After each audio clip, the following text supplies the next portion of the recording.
They're twisting the text. They are trying to conceal its true meaning. We've heard, but their edits are shallow. The truth will out someday.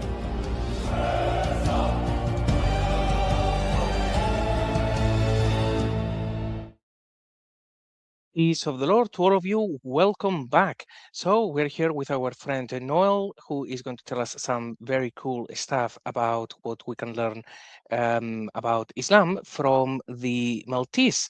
So hello, Noel. Welcome back. How are you doing today?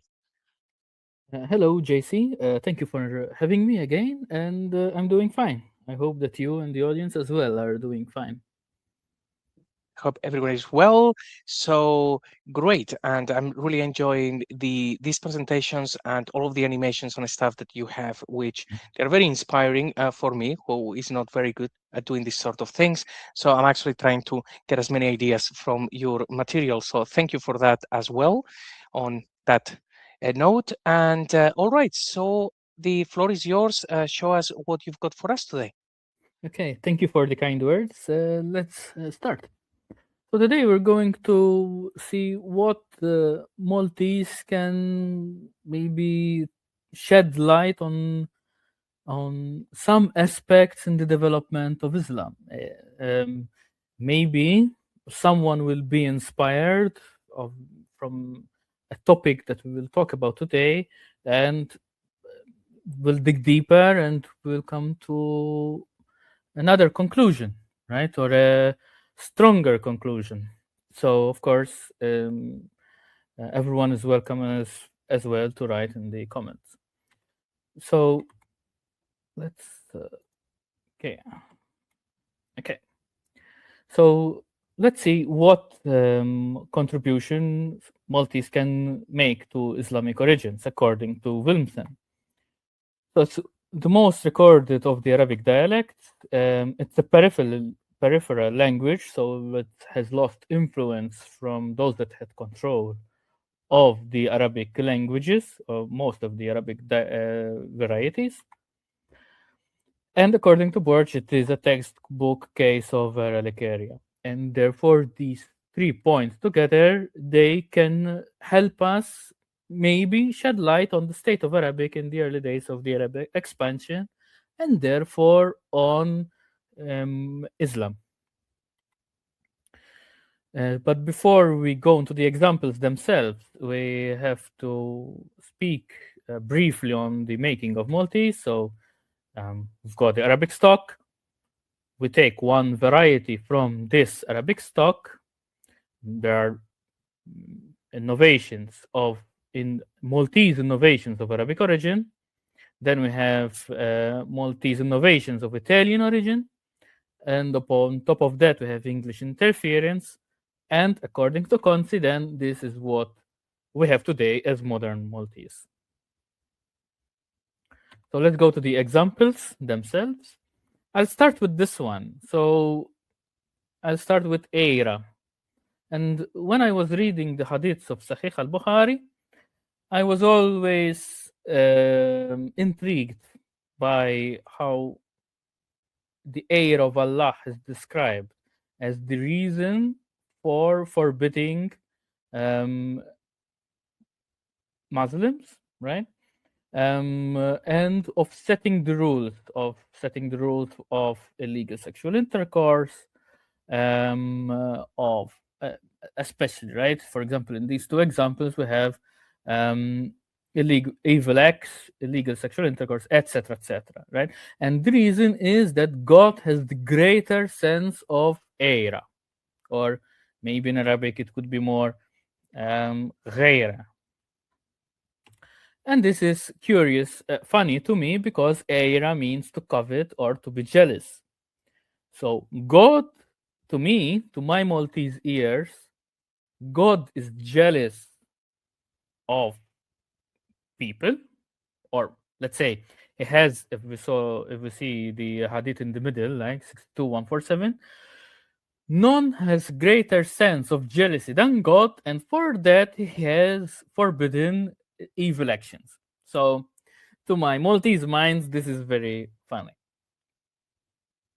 But let's go to something more serious. let's start with definitions, One Christian one definitions. second, Yeah.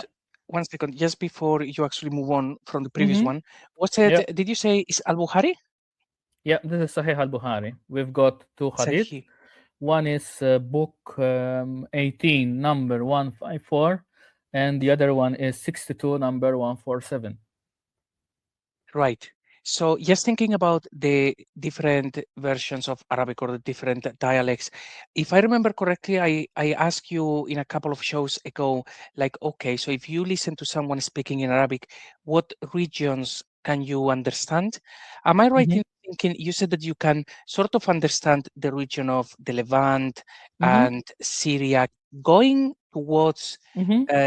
Uzbekistan, so towards that region? Well, not that far. I don't know that far because I haven't had the opportunity to meet people who speak Arabic from that far.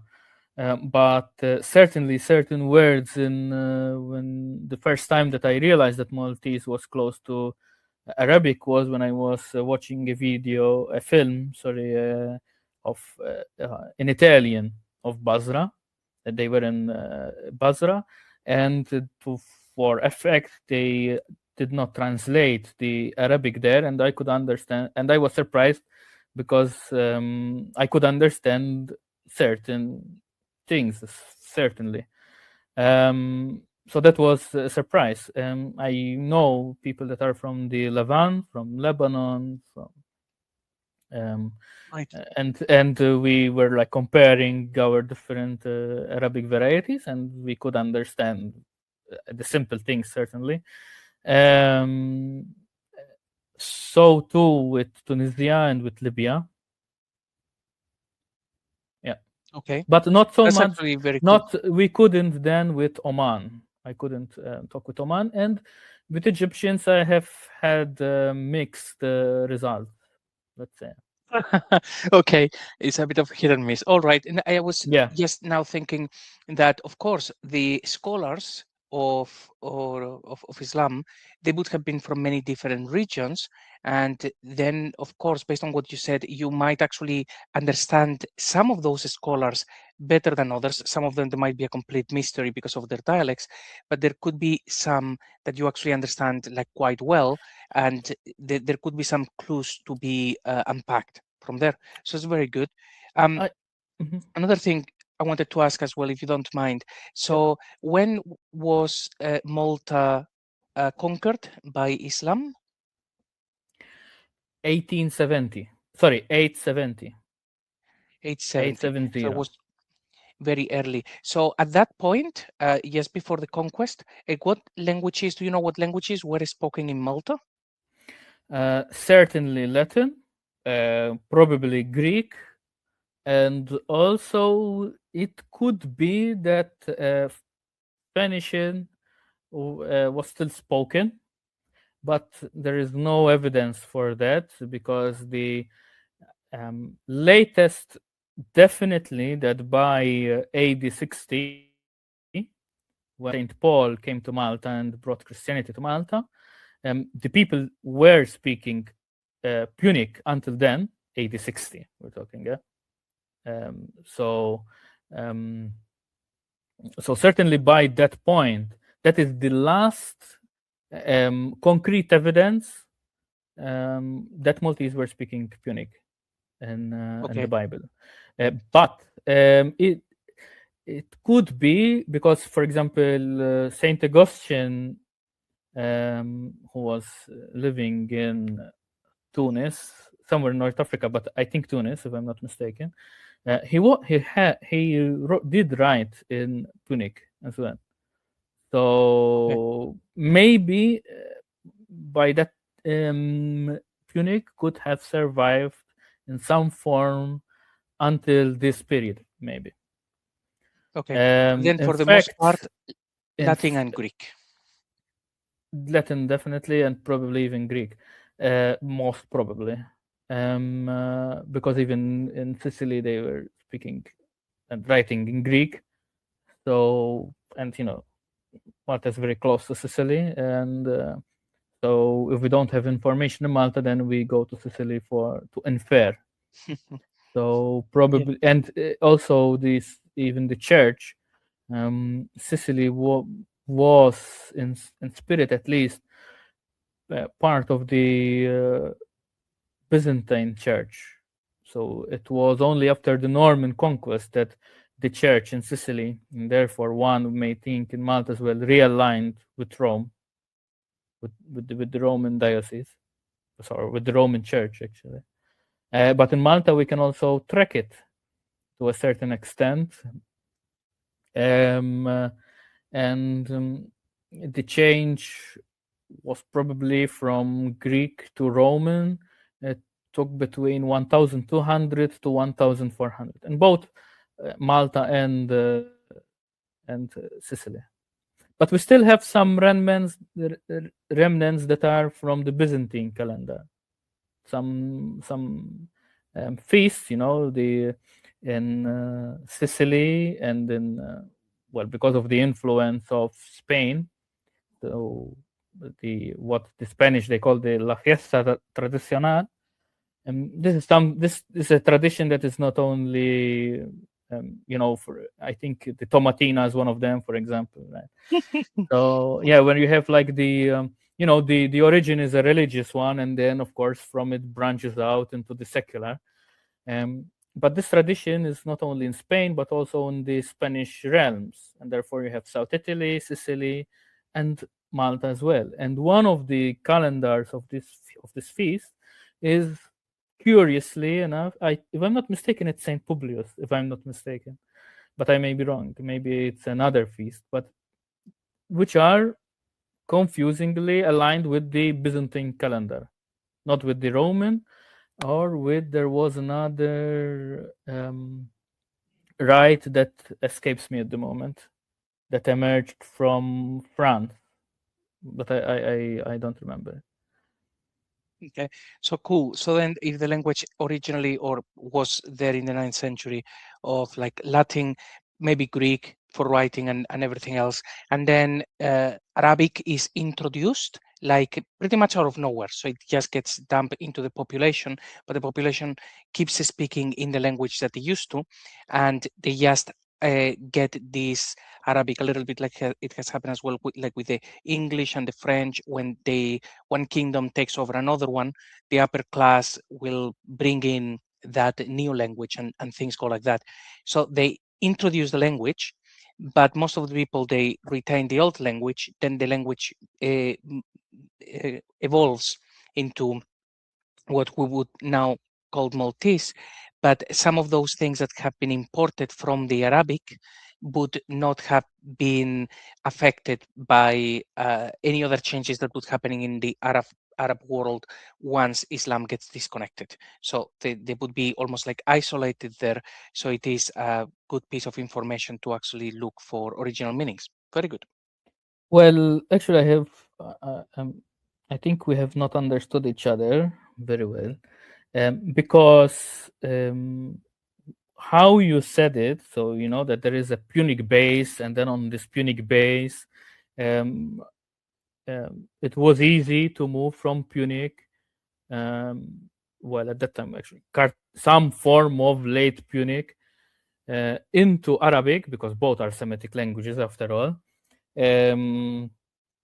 And to transition from one to the other, it was quite easy, and therefore it explains some of the archaic words in Maltese, right? This was something that this idea started in the, if I'm not mistaken, 18th century in Malta, when Maltese started to research more their language. But this theory is now almost discarded by the majority of the scholars, right? So the consensus is against this, and what the scholarly consensus is that there was a complete slate, because we don't find, for example, one of the reasons is not only from the grammar point of view, or from the linguistic point of view, but also from a toponymy point of view. Why is it that we don't find any Latin, any toponyms of Latin origin or Greek origin? Right? I mean, we have, but they are names from Greek, right? For example, Tashbish probably is from of Sebeos, but still you have the Ta, which is Arabic, right? Or Halkirkop from Procopius. So it's a name, it's a personal name, but that's it. We don't, and they are very, very few. So the consensus is that there was a clean slate, um, and language-wise at least. So there is nothing that from Maltese which ties with the Punic, right? Especially also since the evidence for it being spoken until the Arab invasion 870 is very tenuous. So, well, how do we explain the certain archaic features in Maltese? Well, if we go back to the Arab episodes that we did, with Arabic episodes, we have to remember that the language at that time was still evolving. So these features are actually what the Arabs were speaking at that time, which then the mainland Arabic continued to evolve but remained fossilized in Maltese. Because one of the reasons, for example, is that Maltese was not re-Arabized, right? But also because it lost the connection with the rest of the Arab world as well. I mean, it was not totally lost, huh? There were, but it's not the same as, of course, the people that were living in the Arab land or the Muslim land, to be more precise. Great. So yeah, it's even more interesting. Then I hope that one day you will actually do a session on history, on the whole history of the conquest and what happened. Because I find that very fascinating. And everyone always ignores Malta just because it's an island in the middle of the Mediterranean. But yeah, I hope that you actually come back at one point and you actually tell us more of what was happening all the way to the 9th century and then after and all of those things. I find them fascinating. But anyway, I've taken enough of a tangent here. So yeah, no, it's okay, but because this is a good point, and I want maybe to emphasize a little bit this point that you just mentioned, in the sense that actually for the Islamic studies, it is better that Maltese is not if these elements are Punic, then they can tell us less on what was going on in the Arab world than if these elements are actually what the Arabs were speaking at the time. Do you understand what I'm saying? Right. Yeah. So it's in this manner. I mean, this is the scholarly consensus. Okay, so if someone has maybe more evidence against it and that this actually is Punic, should reignite the debate, because it was a huge debate, especially in the early 20th century, because beneath there was like going on the identity question of Maltese, whether they are Arabs or Europeans or something in between. But this is not really of interest to the debate on Islamic development. But what is interesting is what the Arabs were speaking at that time during the conquest. And the evidence is pointing that, it can be something that, as we saw with the articles by Al-Jalad, that this was a kind of Arabic before the Arabic that we know today. And I don't know if you have any more points on that. Actually, yes, one other very quick question. And also in a previous show, you showed how there are Syriac words or Aramaic words that were taken all the way to the Iberian Peninsula, which is a mystery until we realized that the Arabs were speaking Arabic and Syriac or Aramaic. Are there many studies? You've shown some things before, but are there studies done by scholars in Malta about the influence or the Aramaic taken into Malta, or is it mostly people focusing on just the Arabic? People focus mostly on the Arabic, but there is a scholar, I forgot his name, who is doing research into this, and he had a paper that I read that I mentioned some of this, if not in the series that I've done with you, certainly the series that I've done on Islamic origins. And he had a paper that was upcoming, but this was maybe 10 years ago, right? The article that is in which he said that he will write another or publish another paper in an upcoming paper on the similarities between Aramaic and Maltese. But unfortunately, I cannot find it anywhere.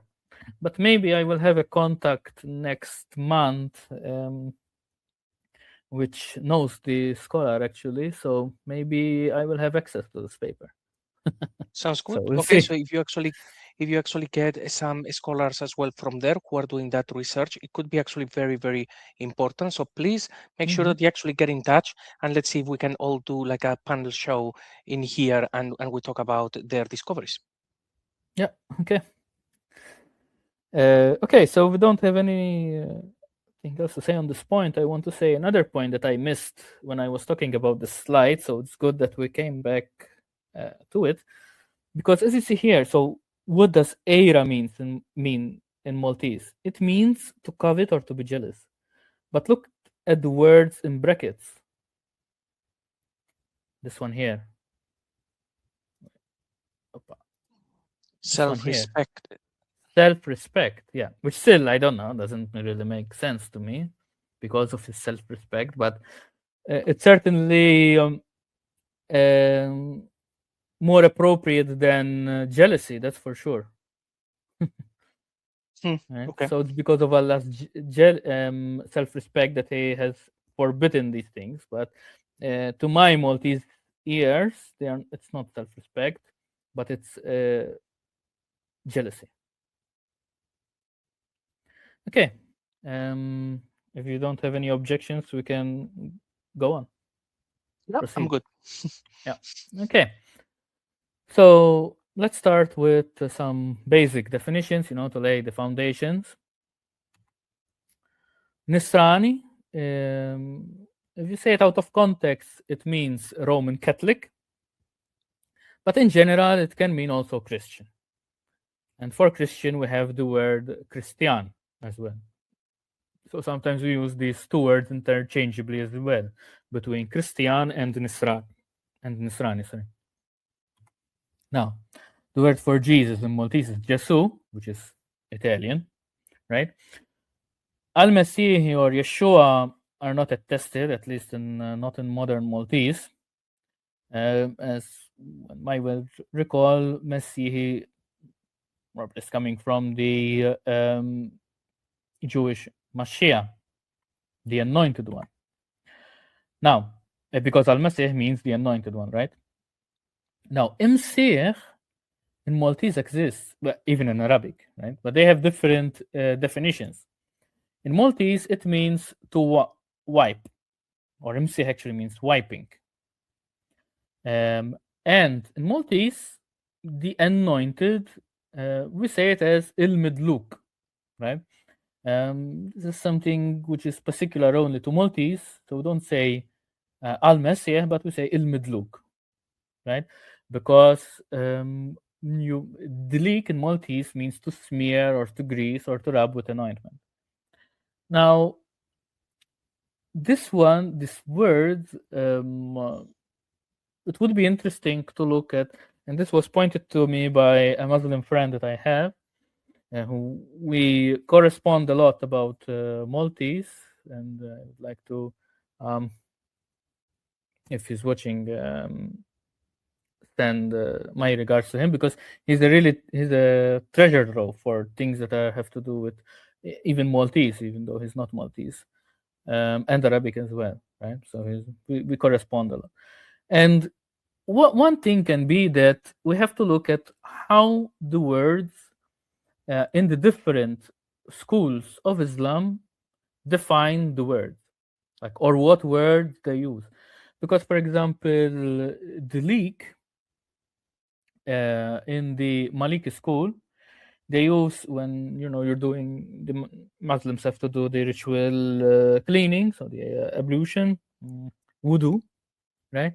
And the word that they use is different from the other schools, and they use leak, which means to wash, but very thoroughly, if I am not mistaken, right? So it could also be an exercise can be done to shed light on the history by comparing, for example, the definitions in, let's say, Maltese with the different schools of Islam, right? Because they may use different words, right? And so it may shed light as well on the history.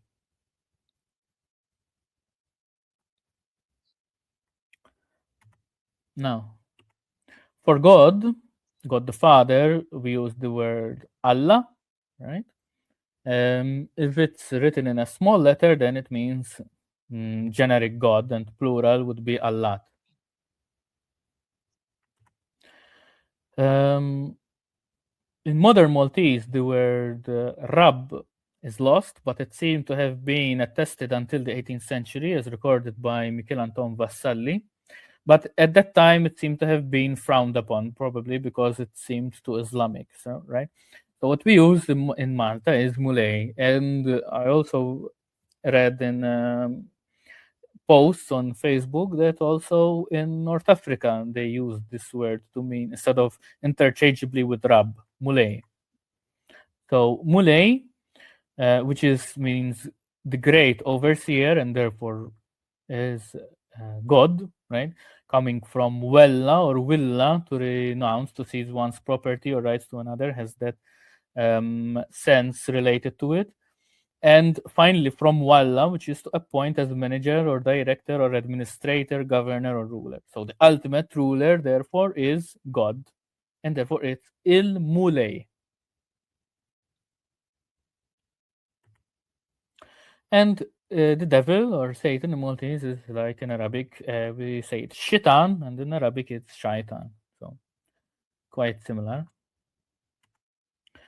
Dawa, we touched about this word in the previous episode. It's swearing or blaspheming, swearing against God, so therefore it's a blasphemy.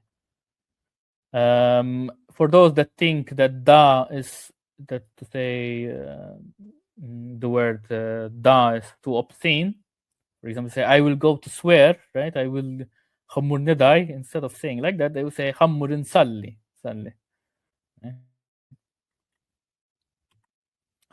And this is just a sign off if there are any Maltese viewers. In Maltese, we swear, or actually we blaspheme against God by saying ha. So ha, and then ha by itself, it means justice. But by adding to it a religious name, God or Our Lady, Madonna, then it becomes a swear word, or a blasphemy, to be more precise.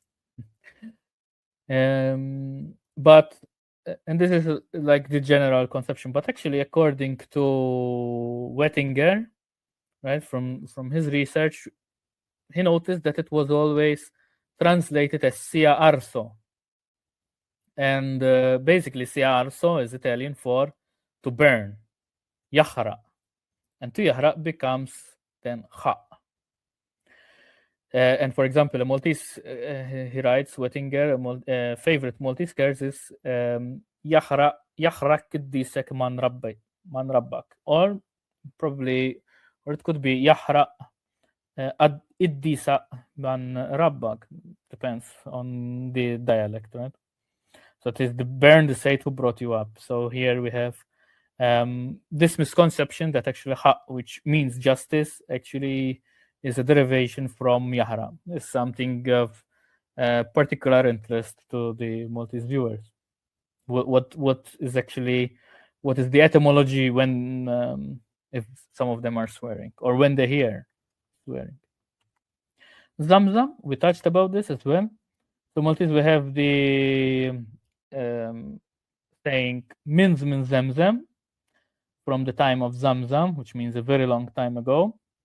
According to Aquilina, who is the writer of a very important dictionary, could mean from the time of the Muslims. Vassalli recorded it as min Zimzam, and also from min Zamzam is recorded as well in Malta. So Zamzam is recorded as well as min Zamzam.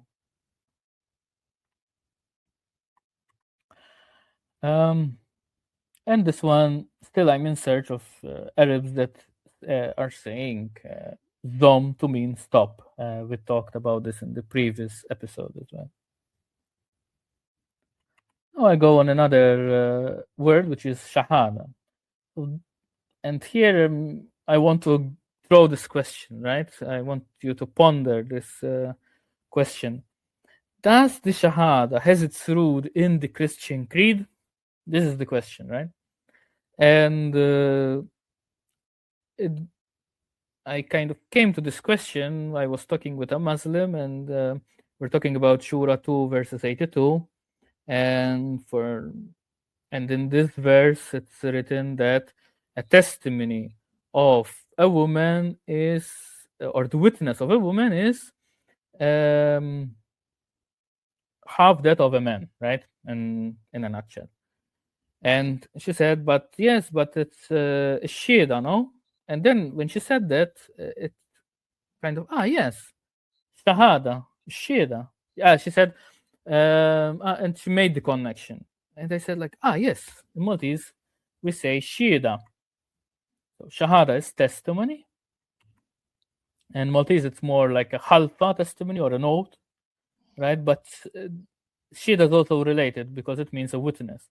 And the word that is this from the Murad Quran, and here you can see ashuhadai, right? And the Maltese it would be Shida, so the witness.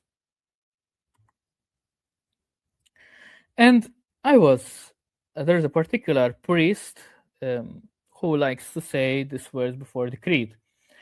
So let's show our witness, maybe bear our witness, by saying the creed, right? So we have this possible link. I don't know if you do you see this possible link? Yes, but actually, even to this day, when the Shahada is a creed, and we can talk about that, but it's about witness, because the Muslim says, I bear witness that. That's actually what they're supposed to say, or I testify that there is only one God, and so on. So it is actually used in that way, except that for us, we know that that is a creed, a credo. Is what do you believe? And then boom, they throw the Shahada. But the Shahada is about giving testimony, which is very silly because you can only testify about something you see with your eyes. But there you go.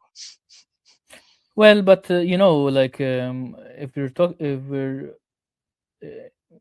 saying Ayanur Shidatana Bilinaidul Credo, let's show our witness by saying the creed. It's like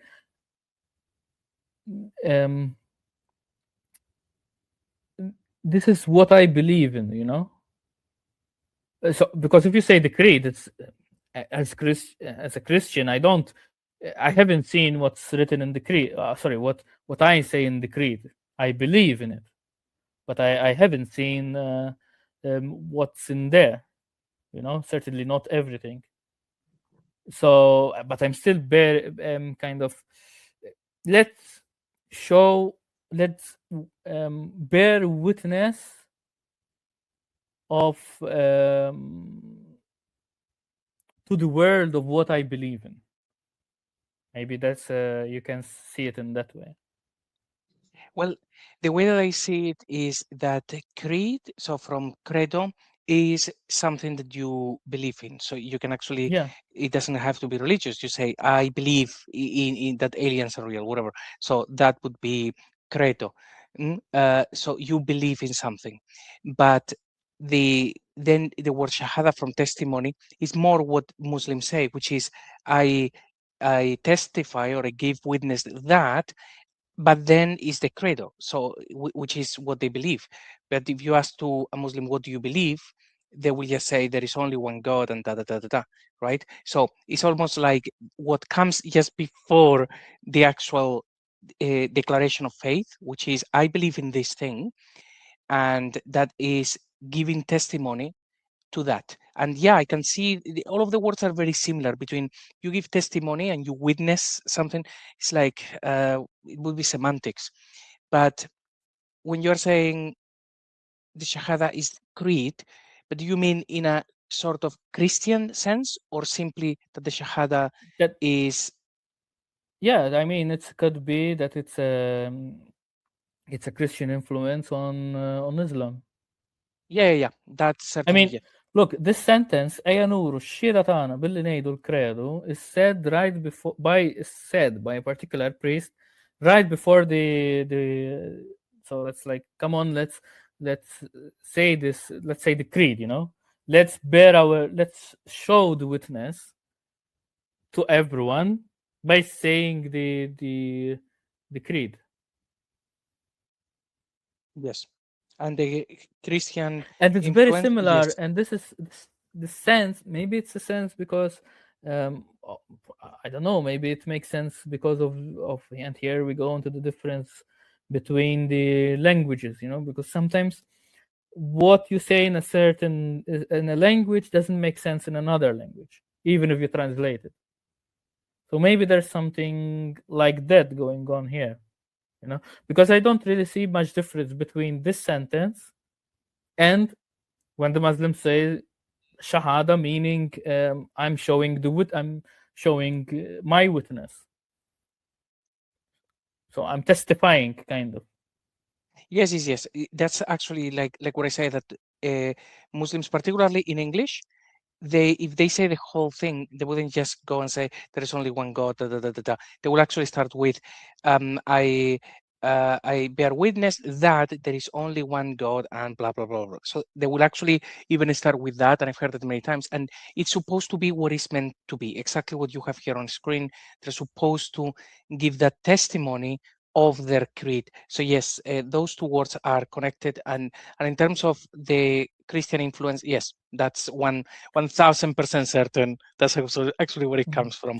And hopefully, I will have a show soon with a contact who is going to make this very, very, very clear, that Okay. connection that you have here on the screen. If Mhm. he becomes available soon and we're having that show, I will Mhm. let you know, because that will hopefully give you more stuff that you can even add to this slide. Mhm. I want to add as well that if you go to court, for example, right, the the people that are told to go to witness, they're called the shida, right? The witnesses, they're called the shida, and when you go to give your testimony, not shida, I give my testimony as well. We use it in that way, in that sense as well. Hanat shida tiye, I will give my testimony. So we use it in that sense as well. Very cool. So Ayanur Shida, it also can mean like let's show our testimony by testimony of what we believe in by saying the creed. Let's give our testimony of what we believe in by saying the creed. The point is that to me, this sentence is very similar to what the Muslim says, to what the Muslims say when they say the Shahada and what it means.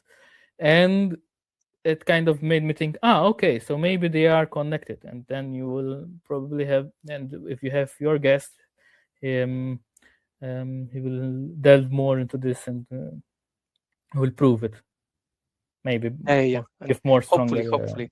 hopefully. But yeah, and it makes sense that such an important word in Arabic, even though it is not in the Quran, but it is just wherever Islam goes, the Shahada goes with it. It would make sense that it would have stayed in Malta as well. So it makes sense that you are still actually using the word. Okay. Oh, some words which got me interested because of Murad, or maybe they would interest Murad. So this is one of the first things that really I really like to listen to Murad, apart from of his knowledge and everything, but for me as a Maltese, it's very interesting because I have learned a lot of Maltese etymology from Murad, from Saint Murad. And one of the things that he said was this: that Murad once said that Sheikh in the Quranic Arabic means an old man, and apparently this sense is lost or it's not used a lot in a way, let's say, in Arabic. And in Maltese, it's more like the sheikh of actually what's in the English word they call the sheikh, right? But KH together is kh, it shouldn't be k. But in Maltese, we have retained the word sheikh as an old man. It's not exactly sheikh, it's sheikh in Southern Maltese. Although you hear it in the sister island, which is Audish, Gozo in English, they say it closer to Arabic. They say sheikh, something like that. So it's more, it's closer to the Arabic sheikh. So that was very interesting for me. Now, this is something interesting in general. So Il-Bshara Taiba is the good news. And that is the gospel, right? And in Arabic, there is just this, Il-Bshara Taiba. There is, but, sorry, here I have a mistake actually. Bashara. Bashara is the good news. I have a mistake here. It should be just this, Bashara, right? Not Il-Bshara Taiba. Bashara. In Arabic, Bashara means the good news. It means the gospel for the Christian Arabs. However, in Maltese, it's Il-Bshara Taiba, the good news. Bshara is the news, Taiba is good. And therefore, if we have Il-Bshara Taiba, then you should have also Il-Bshara Al-Hazina. And that is attested as well. We have Il-Bshara Taiba and Il-Bshara Al-Hazina. It's very interesting that in Arabic you have just Bashara, which means the good news, but in Maltese we have Al-Bshara Taiba or Al-Bshara Al-Hazina. Okay, is it possible that in the Arabic originally they just simply call it the news, and that was the meaning of the word, not the good news, but the news? Then, because of tradition, you would understand that it is the good news. But is it possible that they just called it the news?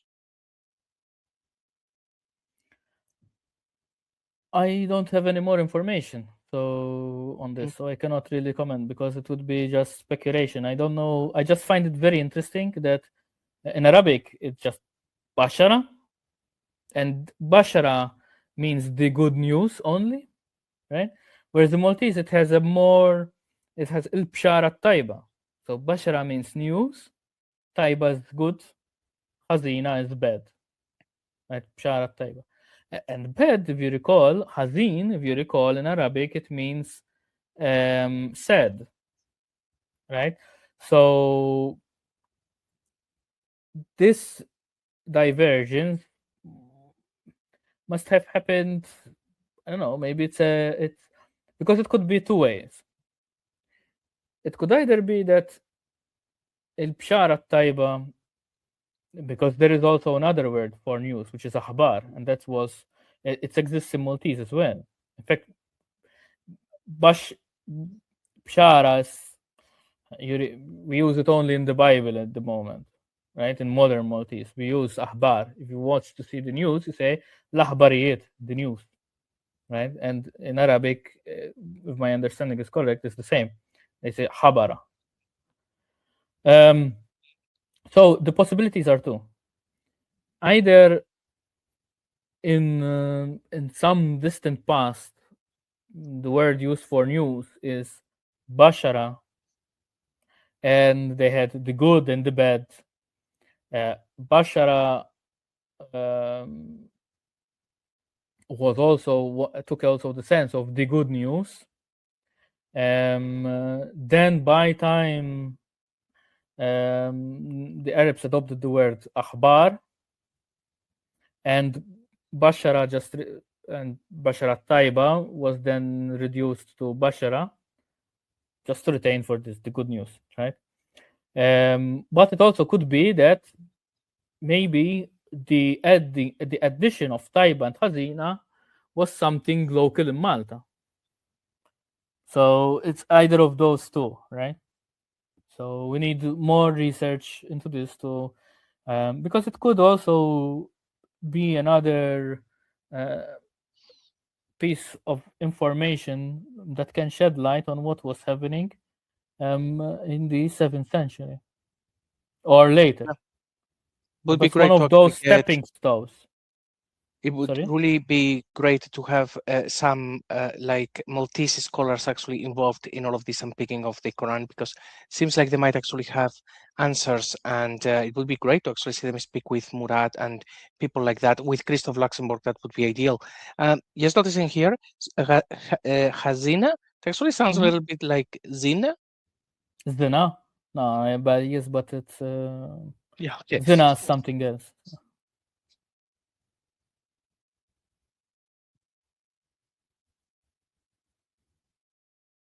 Okay, I may Cool. proceed. Yeah, May I yeah, yeah, yeah, proceed? of course. Yeah. Okay. Now there is this interesting word, Rababali, and this I got it from this book by Giusegat, Edha fil Ponti tal-Sini group, book 2. Now, Giusegat makes this question. It is so Rababali means rain-fed agricultural land, and if you want to say irrigated land, you say Rabasawi. Now, Rabasawi is quite straightforward. You are the verb this means that you um, uh, quench the thirst. I think that's the best way to translate it, right? So basically, irrigation is very easy. But what about Bali? Now, just got he makes this thought experiment. He says like there is no equivalence in Arabic. I don't know what rain-fed agricultural land is called in Arabic, to tell you the truth. But Bali um, seems very, very much Baal, like Baal, you know. And maybe could it be that this harkens back um, uh, to the only word that's coming to my mind now is pagan beliefs, actually, to the belief in Baal. This was something that was carried over, so Rababali, the agricultural land that is given to us by Baal. So this is something very, and therefore we shouldn't write it with an ayn. If that is the real etymology, you shouldn't write it with this ayn because it's just an elongated a. There is no ayn. So in Arabic, Maltese doesn't make a difference because we don't really pronounce the ayn. But in Arabic, it would be maybe something more like Ba'ali, but in reality, it's more like Bali. You know, so that's how we pronounce it, Bali in Maltese. And therefore, according to Juzigat, if this etymology is correct, therefore, then we shouldn't write the ayn. We should write it with an L, just with an a. But it's very interesting that we have this word, in Maltese. Why would the Muslims be saying rain fed given to us by Baal, for example, or still retain it? Or maybe they have forgotten about it as well. Could be. Just like we have forgotten about it today. Right. Or it could be actually, like you said, from the Punic origins. So very cool. Now, some interesting things in Maltese. We retain the word for Jannah to mean or the ensemble of those words Jannah, Janeen, Jnaina, to mean both heaven and garden or orchard. Orchard is not very common, so it's very good for if there are Maltese in the audience to know that orchard in Maltese is Jnien, and if you look at both a toponymy and also old farmers, they call orchards Jnien because now it's mostly used as people usually think of it as garden, right? The sense of orchard is quite lost, unfortunately. But it has these senses of heaven, of garden, and of orchard. Firdaus is not attested in Maltese. And just for general knowledge, hellfire is called Nar Tal Infern. So, Nar, which is Arabic, Tal, which is Arabic as well, Inferno, of course, which is from Italian Inferno. Now, this is, I'm not, I don't know if you're aware that of Murad's translation of Salla Allahu alayhi wa sallam. Do you know if what is his translation? Well, I've read the whole translation and I use it a lot, but okay. I wouldn't actually be recalling the No, the one, not translates. the, because that one is peace and blessings be upon him. I'm not talking about that one, what is in the standard Islamic narratives, but on what how Murad have translated. Are you aware that he has translated it? How did he translate it? Yeah, he did it. I heard it a coincidence when he was doing a live stream with Lloyd, to tell you the truth. So yeah, so he translated as Allah prayed on him and let go. This kind of makes sense, you know. Salla, salli is to pray in Arabic. Allahu on Allah, right? I think it would be Allah him, and alayhi for him, wa and sallam, and Murad translates sallam as let go. But I want to propose a slight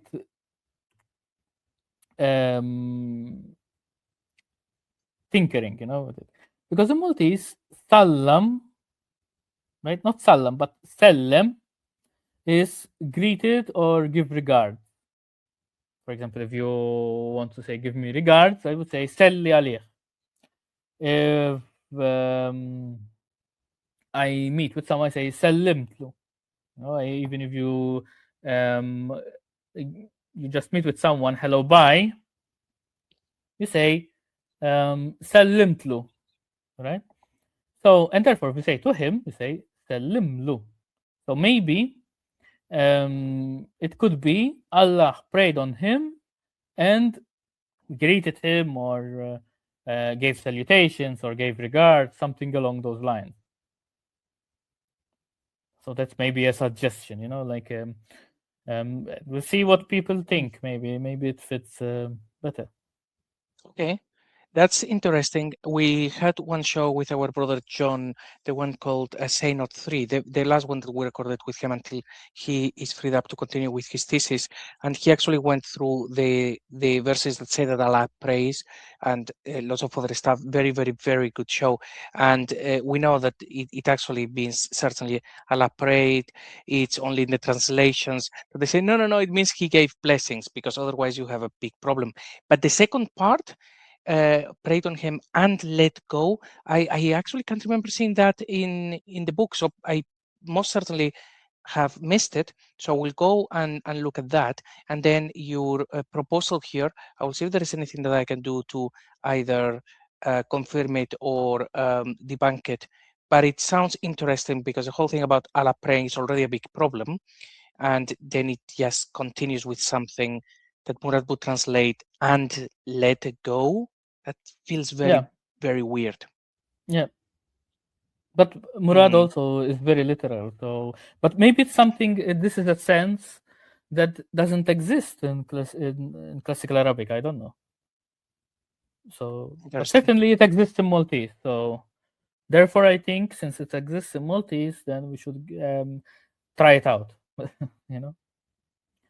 Yeah. You know what's Okay. also interesting is that there is a Jewish equivalent for this sallallahu alayhi wasallam. This is also very interesting. Right?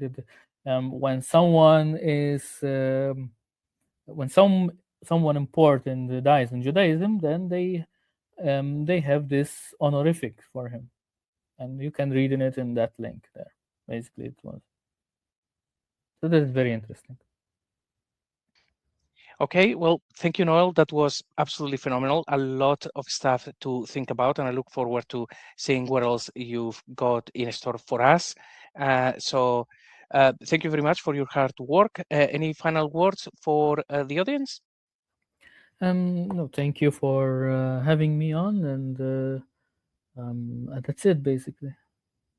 Okay, well, great. Everyone, please let us know in the comment section below about any questions that you have, any additional information that can lead us to more answers. Those things are always very much appreciated. So, Noel, thank you very much. Always a pleasure, never a chore.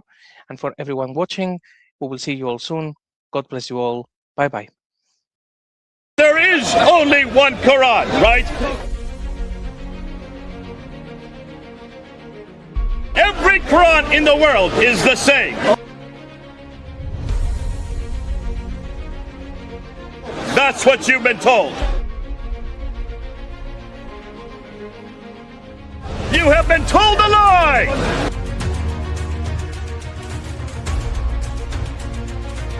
26 of the Quran. 26 different Qurans! There are 0 Dawa guys apparently left on the planet who are willing to defend Muhammad in a debate. Everybody can go and read it. This is a book full of mistakes in Arabic, in the grammar, in the spelling, in the pronunciation. Whoever wrote the Quran made an error because they didn't quite understand what was written in the 7th century in the Torah and the Injil. Stay away from these translations. They are propaganda. We know that stories about Muhammad were made up on an industrial scale. What in the world is this Injil?